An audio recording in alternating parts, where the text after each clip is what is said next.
करते हैं। कल दीपावली का त्यौहार है, दीपावली की बड़ी धूमधाम से हम लोग मनाएंगे। तो इसका एक जो कथा का सार है वो इस प्रकार से है।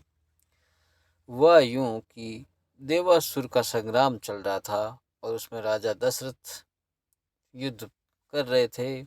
तो उनके रथ के पहिए की धुरी निकल गई, जिस कारण पहिया निकलने वाला ही था कि कैकई ने रथ के पहिए की धुरी के स्थान पर अपनी अंगुली लगाकर रथ को चलायमान रखा, जिस कारण राजा युद्ध में विजय को प्राप्त हुआ।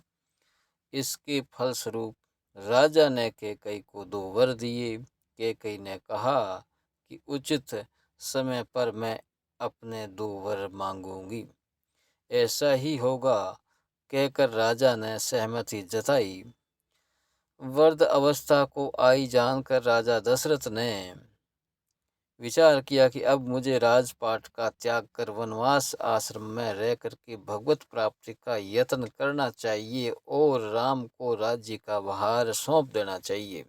ऐसा विचार कर राज्य में ये संदेश प्रसारित किया कि अब राम का राज्याभिषेक किया जाएगा। इस बात की जानकारी जब मंथरा को हुई, मंथरा कैकई की दासी थी, तो उसने रानी कैकई को बहकवा दिया और कहा कि भरत को साथ अन्याय हो रहा है। भरत उस समय ननियाल में था, तो कहा कि भरत की अनुपस्थिति में राम का राज्याभिषेक किया जा रहा है, ये भरत के साथ अन्याय है और अब समय है कि वे 2 वर राजा दशरथ से आप मांगे, राम को वनवास और भरत को राजगद्दी। तो राजा के द्वारा ऐसा ही किया गया।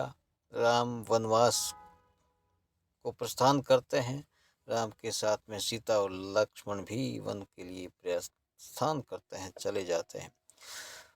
वन की जो अवधि थी वो 14 साल की थी। तो वनावधि के दौरान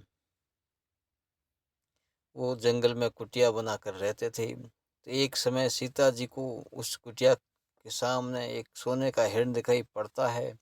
राम से हिरण की प्राप्ति का निवेदन सीता करती है। राम लक्ष्मण को सीता की सुरक्षा का दायित्व देकर के हिरण के शिकार के लिए चले जाते हैं और हिरण दौड़ता दौड़ता आगे जाता है, बहुत दूर चला जाता है। राम हिरण के पीछे जाते हैं। आखिर में राम तीर चला करके हिरण को घायल कर देते हैं। हिरण गिरते हुए आवाज करता है, हे लक्ष्मण मेरी मदद करो, और राक्षस का रूप धारण कर लेता है। उधर सीता जी को जब वो आवाज सुनाई देती तो लक्ष्मण से राम की सहायता के लिए चलते को कहते हैं। चलते समय लक्ष्मण कुटिया के चारों ओर रेखा खींचकर सीता जी से कहते हैं कि जब तक हम दोनों वापस नहीं पहुंचते आप इस रेखा से बाहर मत आना।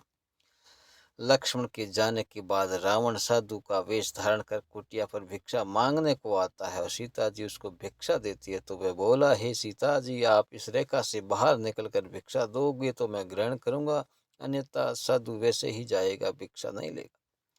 साधु को आया जानकर सीता जी जैसे ही रेखा से बाहर निकलती है तो रावण अपना रूप धारण कर सीता जी का हरण करके आकाश मार्ग से निकल करके लंका के लिए रवाना हो जाता है। जब राम और लक्ष्मण कुटिया में आते हैं तो वहाँ सीता को नहीं पाते हैं और दोनों भाई सीता की खोज में वन में विचरण करने हुए आगे बढ़ते हैं और वानर रीछ भालुओं से भेंट होती है। सभी राम और लक्ष्मण के सहयोग के लिए सेना बन करके साथ में चलते हैं। वन वन भटकते हुए राम लक्ष्मण और सीता जी की खोज करते करते वनवासी वानरों की समस्याओं को का हल करते आगे बढ़ रहे हैं। सीता जी द्वारा रावण द्वारा हरण की जानकारी प्राप्त वो वन में करते हैं और जब मालूम पड़ता है कि सीता जी लंका में है तो हनुमान जी को सीता के खोज में लंका भेजा जाता है। हनुमान जी लंका में अशोक वाटिका में सीता जी की खोज करते हैं, मुलाकात करते हैं, राम का संदेश देते हैं, रावण को राम का संदेश दे करके वापस आते हैं। राम रावण से युद्ध के लिए लंका पर चढ़ाई करते हैं और विभीषण के सहयोग से राम रावण का परिवार सहित खात्मा करके विभीषण को लंका का राज दे करके पुनः अयोध्या की ओर प्रस्तुत करते हैं, तब राम को ग्रह नक्षत्रों से मालूम होता है कि अब उनकी वनवास की अवधि पूरी होने वाली है। तो वो हनुमान जी को दूत बनाकर अयोध्या नगरी को भेजकर संदेश देते हैं कि सीता जी सहित राम लक्ष्मण अयोध्या नगरी में जल्दी ही आएंगे। संदेश पाकर के प्रफुल्लित भरत अयोध्या नगरी को सजा धजा करके आगमन की खुशी में नगरी में घी के दीपक जलाकर आलोकित करके राम और लक्ष्मण का स्वागत किया जाता है। पूरी नगरी में खुशी मनाते हैं, मिष्ठान बनाए जाते हैं, भोज का आयोजन होता है और सब लोग खुश होकर के राम का स्वागत करते हैं।